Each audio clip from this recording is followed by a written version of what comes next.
Hey everyone, Tyson the Subaru Specialist from Subaru Prince George here, and today going through the 2025 Subaru Forester Convenience.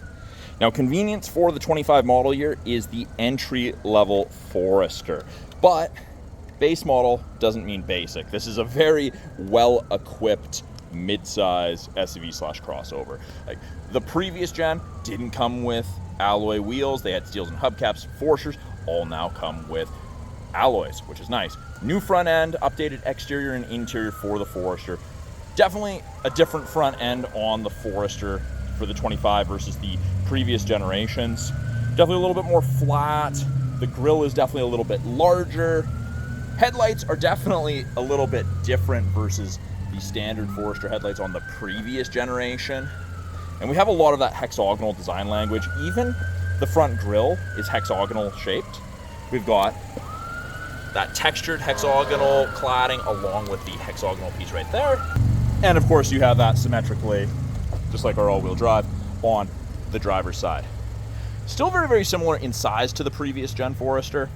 Not a huge increase in size by any means. Still relatively boxy, which is kind of what the Forester's been known for.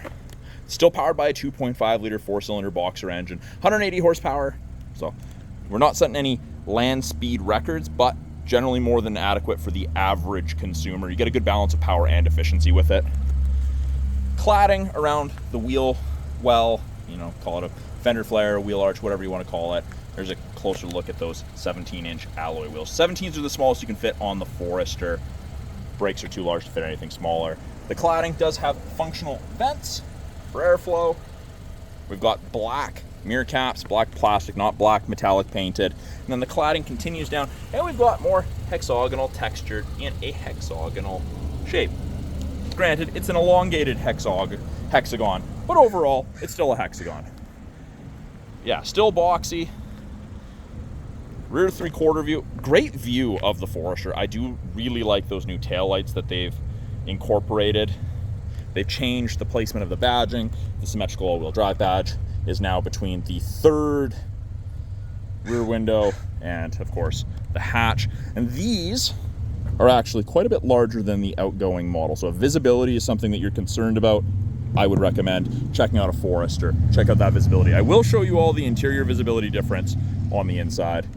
We have fuel door, rear passenger side, per standard with Subaru. When the driver door is locked, this is locked. When the driver door is unlocked, this is unlocked. Regular fuel, nothing special.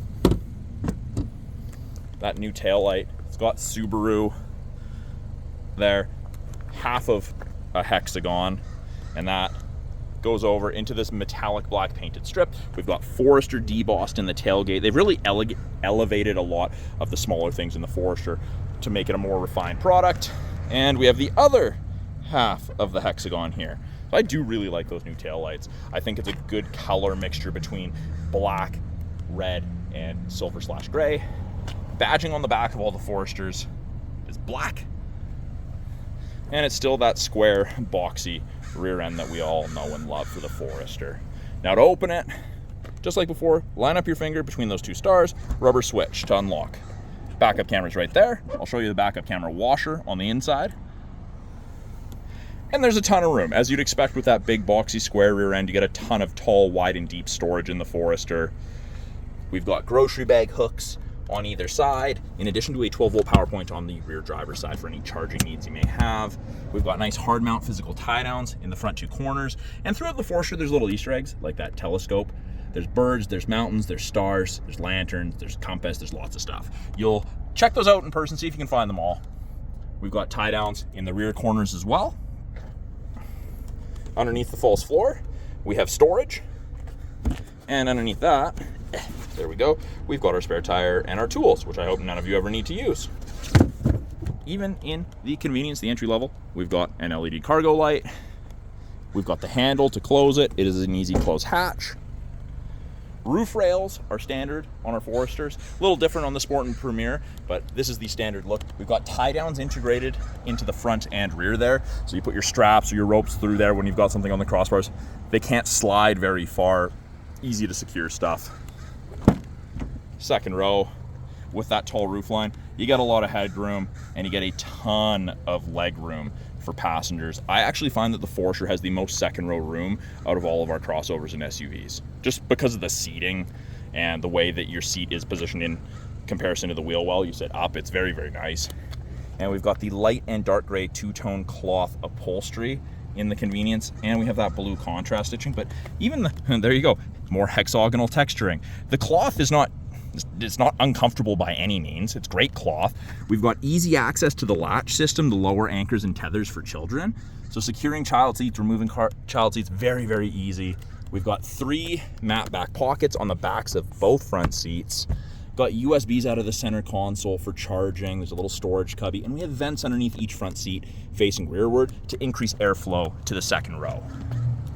We've got a textured step, and that is designed so you can get things on the roof, off the crossbars. And they want you standing on that instead of on the tire, because 1, the tire sits inside the fender. 2, right, if I go straight up here, I'm right at the back of the rack system. This is dead center of my torso. I'll be leaning to put things in. Could put myself in a precarious situation and end up falling off or straining myself, potentially hurting myself. So that's why they've done that. Now, I get asked about this black piece all the time in the event, especially on the lighter color vehicles, because it pops. It's what this extra side impact crash safety bar, that silver piece there, locks into, and that is designed to reduce the chance of intrusion into the passenger cab in the event of a side collision, which again, I hope never happens to anyone, but prepare for the worst, plan for the worst, hope for the best. The door card is soft touch. The armrest is soft, rubberized soft touch. Like, you don't see that in a lot of quote unquote base model cars. Really nice, easy to grip handles. My finger actually tucks under here. It's really easy to grab. Even where your thumb goes when you're grabbing it is soft touch. Subaru's done a really good job of elevating this. We've got a lot of room for storage / bottle holders. We've got a power window switch. Child locks. Now, it's important to note, if you lock this side, that side is not locked. They're operated independently, just so you're aware. Solid sounding doors when you close them. Give that a listen. Not tinny at all like some of the product out there. Key slot. Even the upper end models have a key slot. There is a key in the fob in them. Front door card looks very, very similar to that of the rear. Soft touch materials. Front driver windows auto. Regular power windows for the front passenger and rear passengers. Window lock, power mirror adjustment. And I do get asked this quite often. Yes, the mirrors are heated. We've got a little bit more storage with a bottle holder there. More texture, more Easter eggs throughout the car. And the seating material up front is the exact same seating material that you get in the second row, but the seats are different. So these seats are designed to put you in a more relaxed position. They've beefed up the HD foams. You're gonna be less fatigued at the end of a day of driving. So you're less fatigued, you're less likely to be involved in an accident. We have a height adjustable seat, so you can adjust it for drivers of varying heights, leg, and arm lengths. It is a manual bar for the front. Being the entry level, it is a manual adjustment seat. We've got a scroll wheel for the brightness of the gauges. And then, fuse panel. Steering wheel is rubberized. It's a plastic rubber. It's not hard by any means, but it's not a leather wrapped. Down here, steering column, bottom left, we've got tilt and telescopic adjustment for the steering wheel. Left-hand side of the steering wheel, we have our Bluetooth and audio controls. You can make and take calls, control the volume of the calls and the music, issue voice commands, access Google Assistant or Siri while using wired Apple CarPlay or Android Auto, source switches from AM to FM to satellite to USB to Bluetooth, etc. And then this used to be volume on the old Subarus. It now changes our small little center display. It gives us different info depending on what we want to look at. Right-hand side, we have our adaptive cruise and our lane centering. Both of those use these 3 black boxes, those color stereo EyeSight cameras, to look for cyclists, road lines, pedestrians, and other vehicles. These cameras are responsible for automatic emergency braking, try to stop you from hitting other cyclists, motorists, or pedestrians, other objects. Saves you 10% on your basic insurance here in BC. These also do pre-collision throttle management, lane sway, lane departure warning, all that. So when I turn on the adaptive cruise, I get an image of the Forester, and I get 4 bars ahead of it, and I can reduce the bars to 1. The bars indicate the follow distance behind the vehicle ahead of you that you will follow at if you catch up while using cruise. 4 bars at 100 kilometers an hour is roughly 150 to 180 feet. So a good safe distance. If I want to follow closer, I can decrease the follow distance. Each click is a bar. I do recommend you let your salesperson or someone who's familiar with Subaru's EyeSight system show you how it works. It's a great system to try. We've got lane centering, and we have those gray lines on either side of the Forester there. They will illuminate white when the cameras can see the lines above 60 kilometers an hour. When that happens, if you start drifting in your lane, it'll actually give you gentle steering input to keep you centered. It'll help you through corners. It's not hands-free. You can't take a nap while doing that. It's a nice assist. I didn't think I would like either of these assists. It's absolutely fantastic. You're way less fatigued at the end of the day of driving. This, in combination with the upgraded or updated front seats, phenomenal. We've got sport and intelligent drive modes. Intelligence for everyday. Sport, you go faster sooner. You sit at a higher RPM, but you can see the torque curve's a little bit more aggressive. Wipers on the rear right. Pull and hold, get fluid, twist forward, and you get the back window. Now in the convenience, we get two 7-inch displays. And I've realized I forgot to point out, you get a physical key in the convenience Forester. The entry level gets the physical key. You get two 7-inch screens in the Forester. Top portion, under apps, we have wired Android Auto and Apple CarPlay. You have to plug in through a USB for that. Settings, there's lots of settings you can change. General sound, phone, and radio settings. Phone allows you to hook up your phone to Bluetooth. Media is anything that isn't integrated into the car, so USB, auxiliary, Bluetooth would be under media. Radio is AM, FM, and satellite. We do have these physical buttons, and anytime I press the home button, it takes us to home. We do still have physical volume and tuning knobs, which is nice. And when I put it in reverse, the backup camera pops up. You can see the top of the bumper. You have something to relate to. And if I twist and hold the end of the wiper stalk backwards, I can clean the backup camera, which is the best thing ever, especially come our sloppy winters. Below that, we have more settings. We've got X mode, which is like for low in a pickup. You have to be going under 20 kilometers an hour to engage it. You press it, X mode comes on, rough terrain icon pops up, downhill descent control. It's like for low. It works up to 40 kilometers an hour. After that, it goes back to regular all-wheel drive. Under vehicle control, we can turn off traction control. We can choose how fast we get back to speed with cruise. Turn off the steering responsive headlights if you want. Like, there's lots of things you can change. Vehicle control, sorry, not vehicle control, driving assistance, the pre-collision braking system. So it'll give you an audible warning before it actually applies the brakes.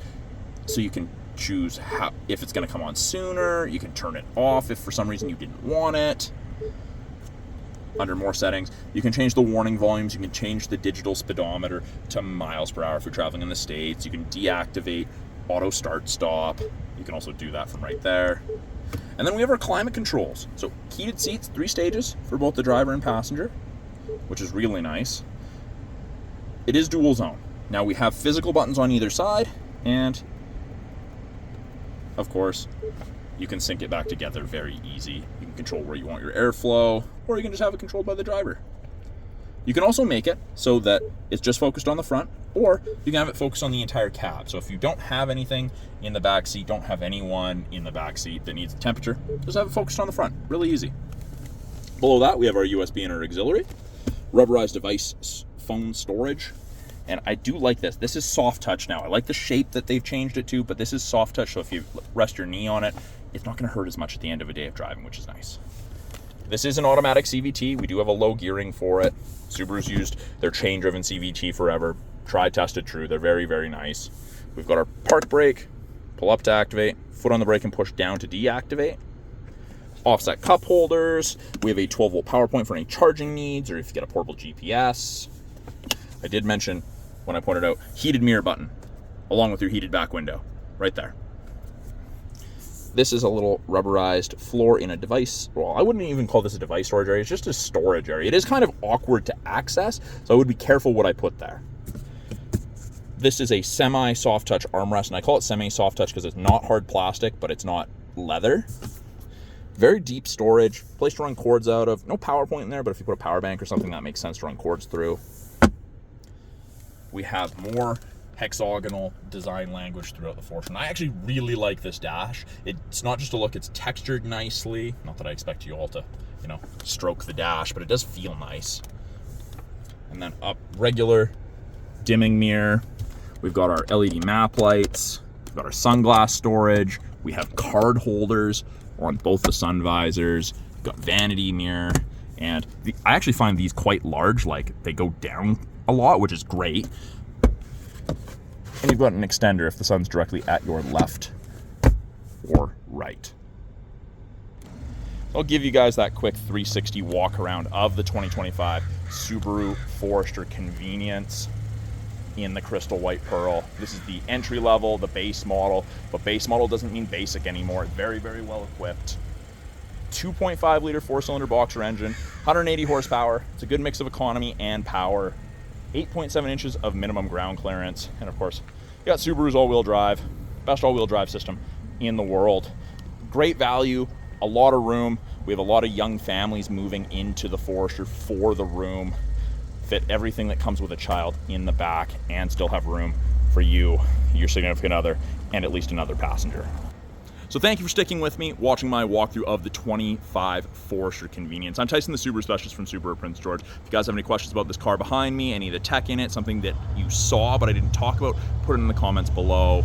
Love to hear from you guys. Love answering your questions. Thanks for watching, everyone. We'll talk soon.